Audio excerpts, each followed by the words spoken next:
before I introduce our speaker for today, I just wanted to say if you have a particular subject that you're interested in or a speaker you would like to hear, just let me know. You can email me, text me, or just let me know and I'll write it down. Okay?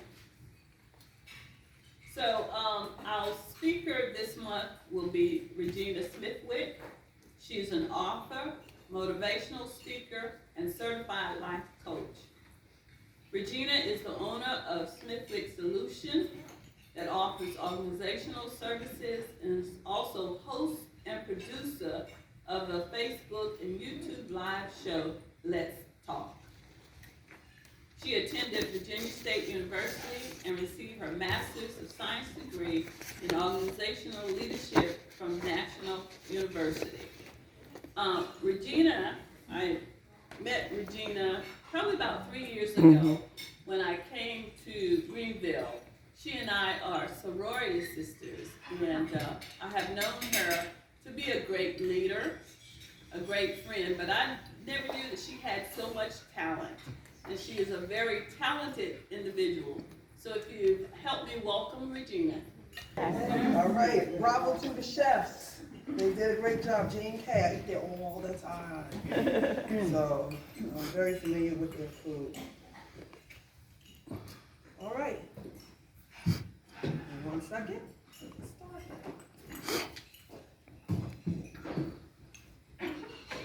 Can y'all hear me? Yes. I have a big mouth. Do I really need to use a mic? Okay, no problem. All right, let me introduce myself. My name is Regina. Let me break that down for you. Royal, educated, gorgeous, independent, nice, and amazing. Thank you. That's who I am. Now, before I get started into this, y'all see the pens and the papers that was on your, okay, good. What I want you to do, we're going to do this at the end, but I want you to think about it as I'm speaking. I want you to do your acronym for your name. So write your name on the left side all the way down, and then across do your acronyms of describing your character, your personality, just like I did. And at the end, if you're willing to share, then I will ask you to stand and share your acronyms, okay? So that'll be something you could do. All right, so as I said, my name is Regina. And how I describe myself, that's not how I was in 2019. At that time, I couldn't see myself describe myself like that. I didn't know this to be true. I didn't realize God gave me an assignment.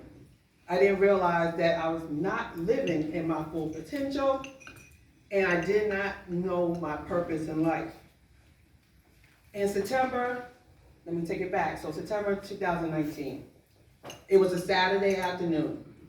Just like a day like today, really nice, very, between weather, not too hot, not too cold.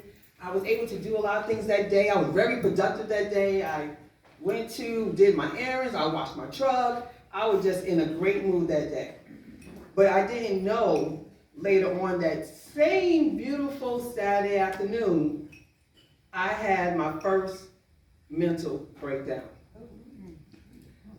I could not believe that was happening to me, but I'll let you know how it happened. So let's go back to that afternoon. So I was, like I said, I finished doing all this stuff. I was in a good mood.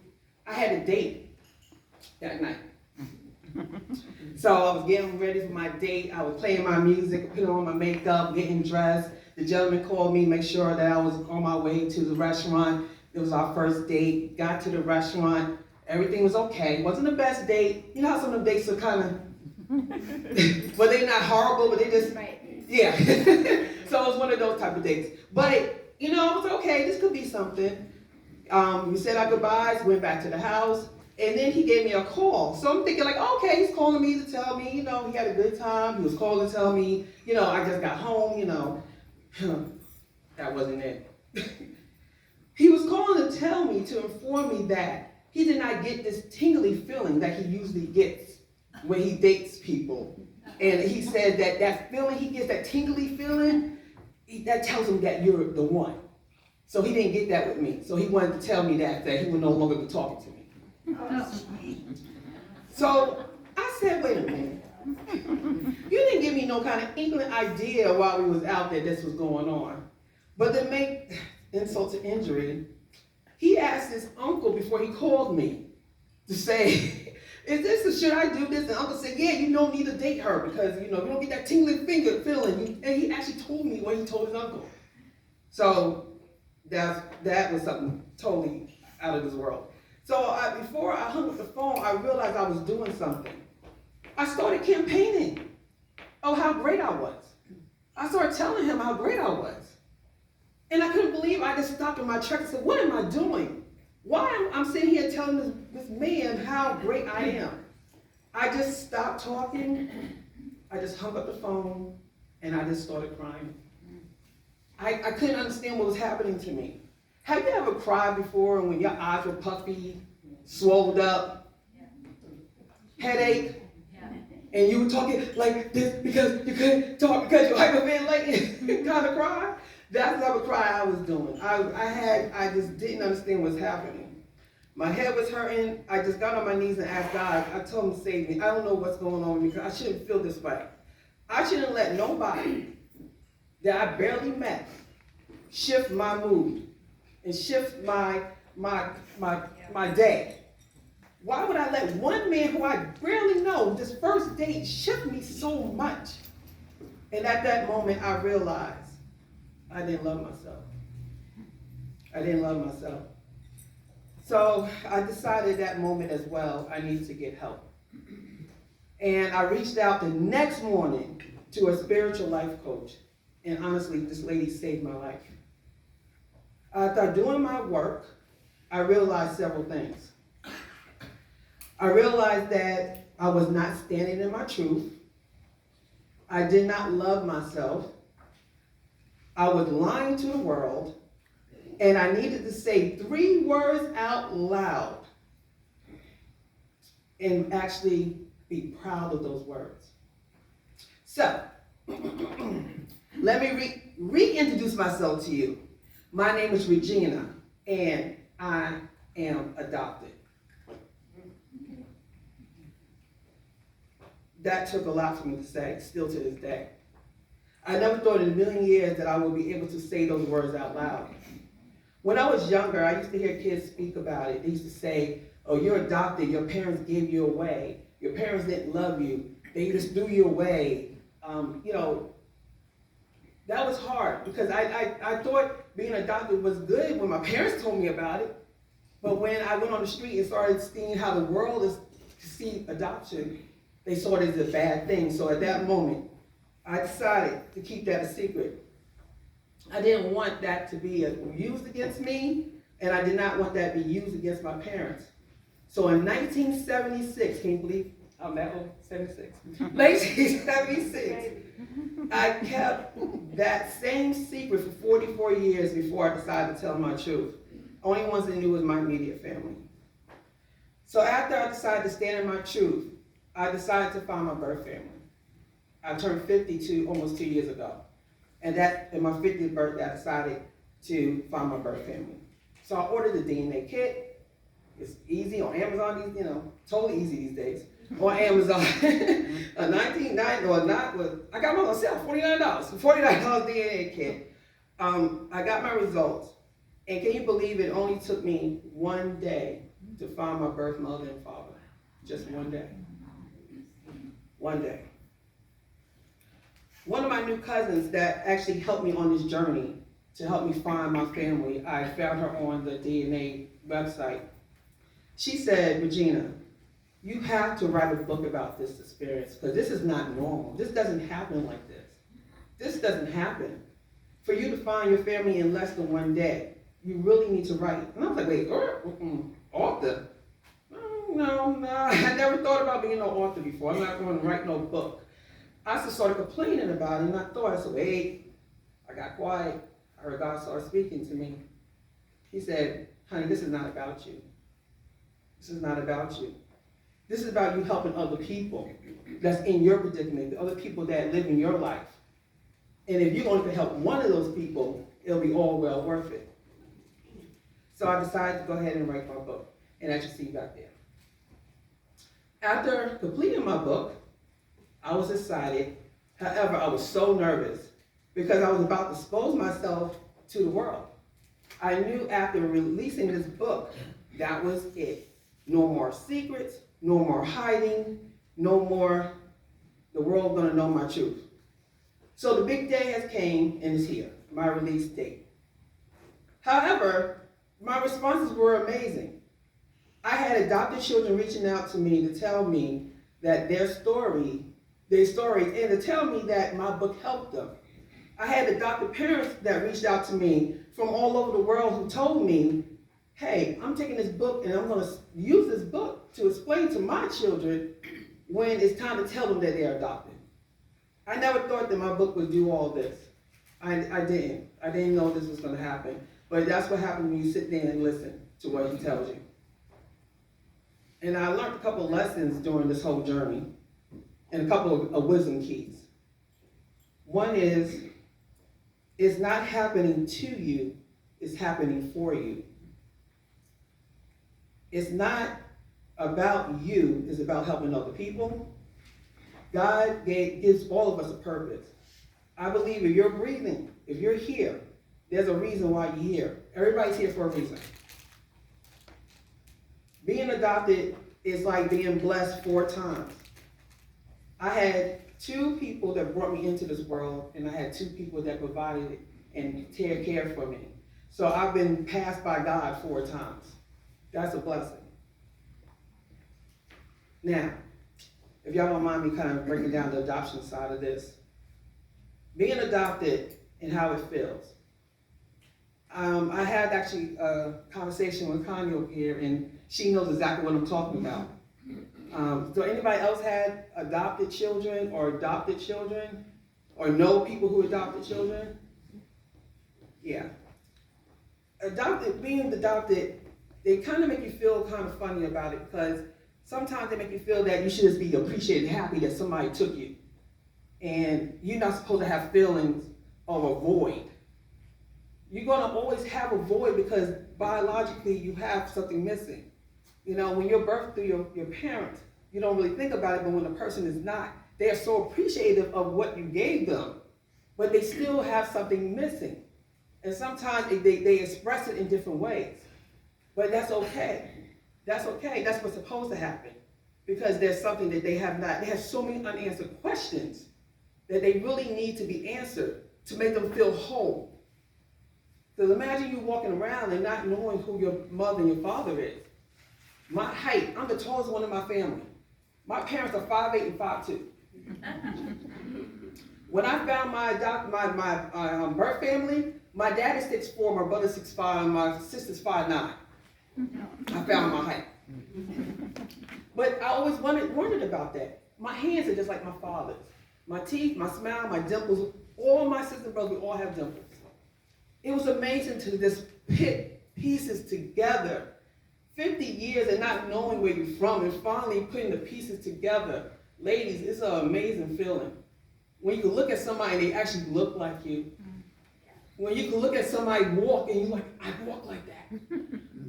The simple things that a lot of us take for granted is everything to me. I watch everything when they walk. When they talk, when they use their fingers, when they write, I watch everything. Because now I see where things came from. So that's the side of being adopted. And I always said to people, the best way of describing this is, I have twins, identical twin boys. I birthed these kids, but I'm not a twin. Twins got some kind of thing going on with them. They can feel stuff. They can tell you when somebody's sick, when something's wrong, they run in the room. I said, how you know? I feel it. What? Thank you. So that's the way I always describe it. Like, I birthed twins, but I'm not a twin. So I can't tell you how to be a twin. I can tell you I raised twins, but I'm not one. So I kind of use that as an analogy when I try to tell people how being adopted feels. Now let's put it on the flip side. Being the birth mother and how that feels. So my birth mother, in February 24th, 2007, she passed away. So I never got a chance to meet her. kind of heard about it, but then I always know God's divine plan. I know there's a reason for that. So I kind of just left it alone. But I was able to get some pieces together, and I realized that she was able to keep me for 3 days in the hospital, in Harlem Hospital in New York, Manhattan. She was able to keep me for 3 days. So in those 3 days, I always wondered what she was saying to me. Was she praying? Was she singing? Was she just talking to me? Was she just trying to communicate somehow with me? What were you doing in those 3 days? And I thought about it. I gave birth to children. So I never thought in a million years that you give birth to children. Any mothers in here? Yeah. So picture you're going through the whole pregnancy. You go in the hospital, you give birth, and then just some lady walks through the door, and she says, "Okay, your time is almost up. Go ahead and say goodbye to your child. I gotta take him." And you're never gonna see him again. Imagine how that feels when they take your child and walk out the door, and you're just watching them go further and further away with your child. And you know that you'll probably never see him again, especially if it was a close adoption. Imagine what my mother went through. I felt that it was unconditional love, because it takes more to love somebody to let them go than for you to have them stay. I felt that my mother had to do what she had to do because she was 20 years old, she was on assistance, she didn't have education, she already had 2 children. She was stuck, and she wanted to give me a chance. So she didn't keep me because she thought I had a better chance of surviving in another family.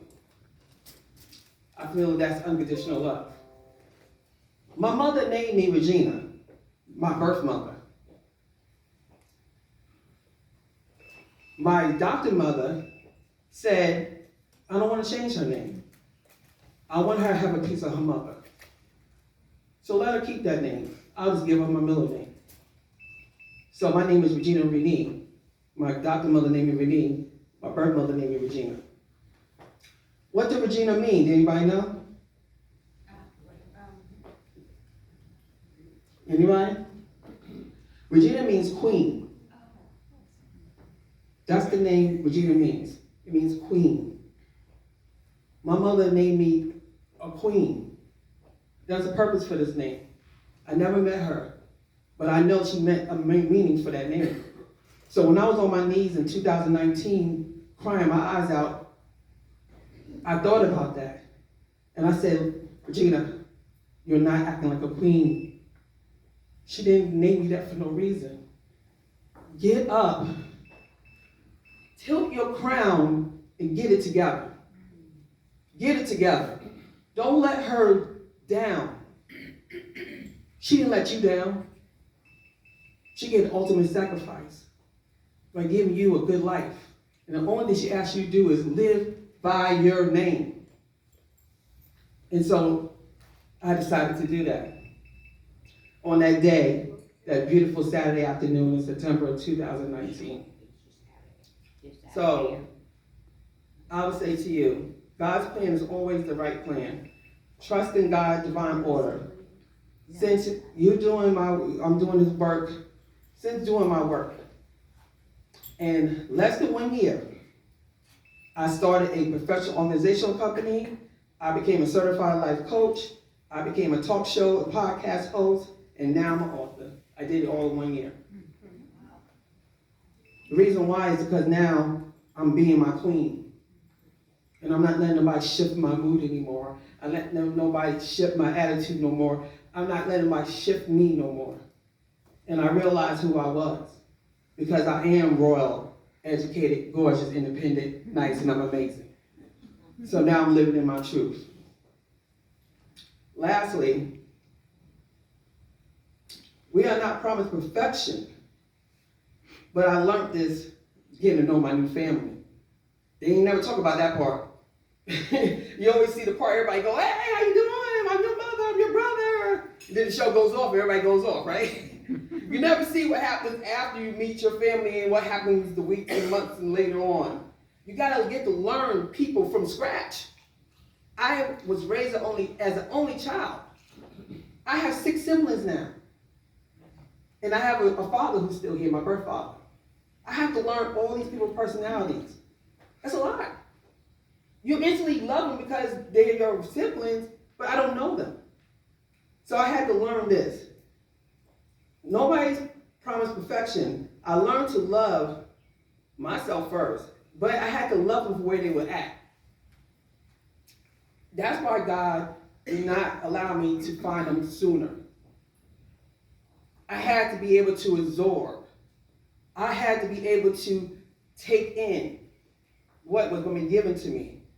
At 20, 30, or even 40, I was not ready. I always wondered why, but now I understand. I had to be ready because it was going to be a challenge for me to bring in all these new people. I have 4 sides of family now, not 2, 4. I don't know what I'm doing for Thanksgiving this year, honestly. I don't know where I'm going. I've been invited all over the place. I don't know where I'm going. So now's lastly. Whatever you decide to pursue in life, put God first. He will guide you every step. But let me warn you, there will be unknown blessings along the way, and they will definitely surprise you. Thank you so much.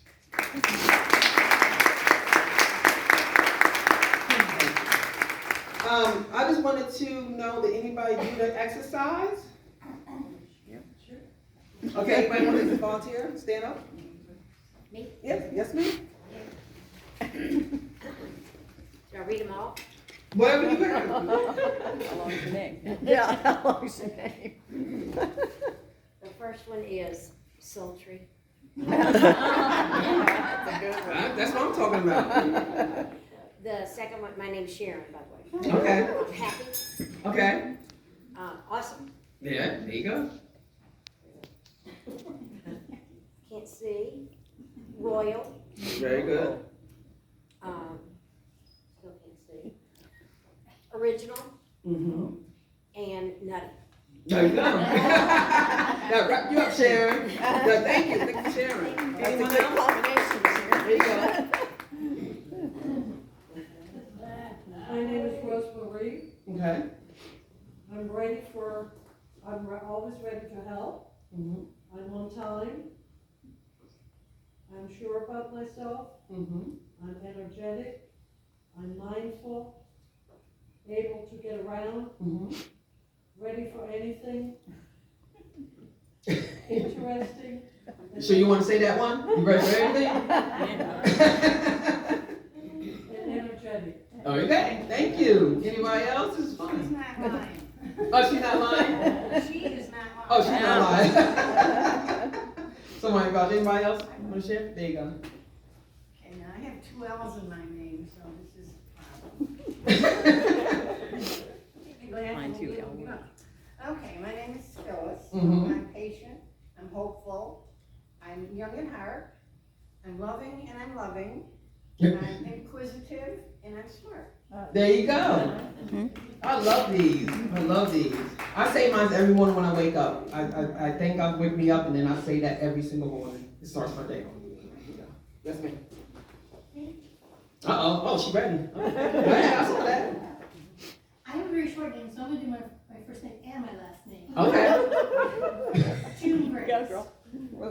Jubilant, unabashed, newly retired, energetic. I'm a gardener. I'm very responsible. Mm-hmm. I'm an accountant, of course. So everything is verifiable. And I'm savvy. Y'all got some good ones. Anybody else? I don't want to cut nobody off if you want to share. Everybody, you good? That's my friend. It's my Jersey girl back there. I heard there's some Jersey people here. I'm from Jersey. I'm from Teaneck. All right, Jersey. Rock. There you go. All right, Jersey. Go ahead. All right. My name is Susan. I'm new here, by the way. S is for spunky. U is for unique. S is for sincere. A is for accommodating. And N, actually, I'm natural. Y'all got some good ones. Thank you. Thank you. Well, like like I said, I am an author, so I have some books. If you're interested in purchasing any books, you're welcome to. It's about my adoption and my journey of my adoption. It's called Adoption: The Unknown Blessing. So if you're interested, you definitely could, I'll definitely sign it for you, no problem, I'll be grateful. And I do have a talk show and a podcast, and I do have a segment that I do give back to the community. I do a called Business Spotlight. So what I do is spotlight businesses. You know, I do like a 15-minute interview with the owner. They'll tell me a little bit about their business, but I like to know about them as a person and how and why, you know, that you decided to do this. So if any of you or anybody you know has businesses they want to be interviewed, then let me know. I could definitely give you my card, and the bookmarks I gave you has my number on it. So if you do know anybody that would love to be, I would love to interview them, just let me know. And thank you so much, I appreciate it. Thank you for inviting me. Thank you.